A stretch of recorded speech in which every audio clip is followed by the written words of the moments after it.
All right, so if you're investing in India, chances are you've seen a ton of research analysts out there, right?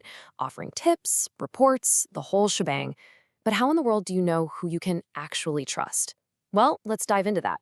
We're going to unpack the official rulebook that's really designed to protect you, the investor. Trying to figure out who to listen to for financial advice can feel like a total maze. There are so many voices telling you where to put your hard-earned money. But the good news is, there's actually a clear framework in place to make sure your relationship with a professional research analyst is safe, sound, and transparent. Think of this as your roadmap for that journey. And that roadmap, it's called the SEBI Investor Charter. Now, I know what you might be thinking. Charter sounds kind of formal and, let's be honest, maybe a little boring, but it's not some dusty old document. It's really a foundational agreement, a promise, really, between you and your analyst, and it was created for one reason: to protect your interests. And at the very heart of this charter is this simple but really powerful idea: invest with knowledge and safety. The entire point is to empower you, the investor, so you can make decisions confidently based on good information, not hype or bad advice. It's all about turning that feeling of uncertainty into real clarity. Okay, so what does this all boil down to in the real world? Well, it starts with a very clear set of promises that your analyst has to make to you. Let's take a look at their side of this professional bargain. So the big one, right off the bat, is that their advice must be completely objective. They're required to give you an independent view, not one that's been pushed on them by someone else. And here's the key part: they must tell you if they have any skin in the game, any financial interest in the stocks they're recommending. That kind of transparency, it's totally non-negotiable. And it goes beyond just the advice. It's about how they behave professionally. They have to treat you with honesty, keep your personal info completely confidential, and make sure your data is secure. Plus, and this is a big deal, they have to get their own practices audited every single year, kind of like a checkup to make sure they're actually following the rules. Now, here's something that's super important.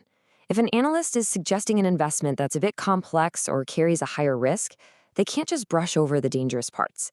They are legally required to give you very clear guidance and proper warnings. It's literally their job to make sure you understand the potential downsides before you jump in. But here's the thing.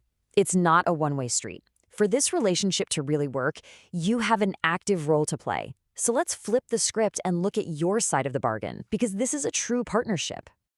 This chart just lays it out so perfectly. See how it works? The analyst's job is to give you unbiased recommendations. Your job is to ask questions until every single one of your doubts is cleared up. They have to disclose their interests. You have to actually pay attention to what they're disclosing. It's a balanced relationship where both of you need to be fully engaged. Okay, let's get super practical with some simple do's and don'ts. Now, the do's are your best practices, but the don'ts? Man, this is where the real danger is. And this is so, so important. Never share your account login details, ever. And never give funds directly to the analyst. Their job is to advise you, not to handle your money or your account. So if you remember just one thing from that whole list, please make it this one. The number one thing you must always do is verify that you're dealing with a SEBI-registered research analyst.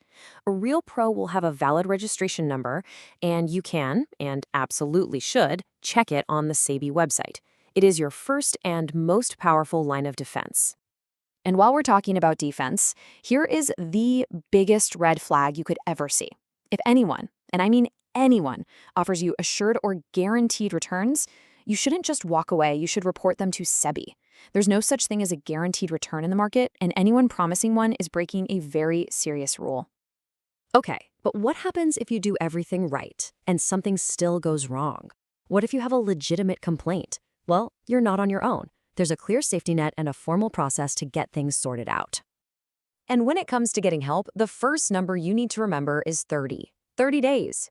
When you file a complaint directly with your research analyst, they have a maximum of 30 days to resolve it. And that's not just a suggestion, it's a required timeline. The whole process is really just two simple steps. First things first, you go directly to the analyst or their firm. Give them that 30-day window to make it right. If that doesn't work, or you're not happy with the outcome, you move on to step 2. You file an official complaint on SEBI's Scores portal. So, what exactly is Scores? Think of it as SEBI's centralized online complaint system. It's designed to make sure your issue is officially logged, tracked, and sent to the right people so it gets resolved in a timely manner. It basically ensures your complaint doesn't just disappear into some email inbox black hole. When you boil it all down, this is really about a shift in mindset. Successful investing isn't a passive sport where you just sit back and take whatever advice comes your way. It's about being an informed, engaged, and responsible participant in your own financial journey. This charter gives you the rulebook, the rights, and the safety net. It clearly defines the partnership you should expect. So, the only question left is, are you ready to use these tools and become a truly empowered investor?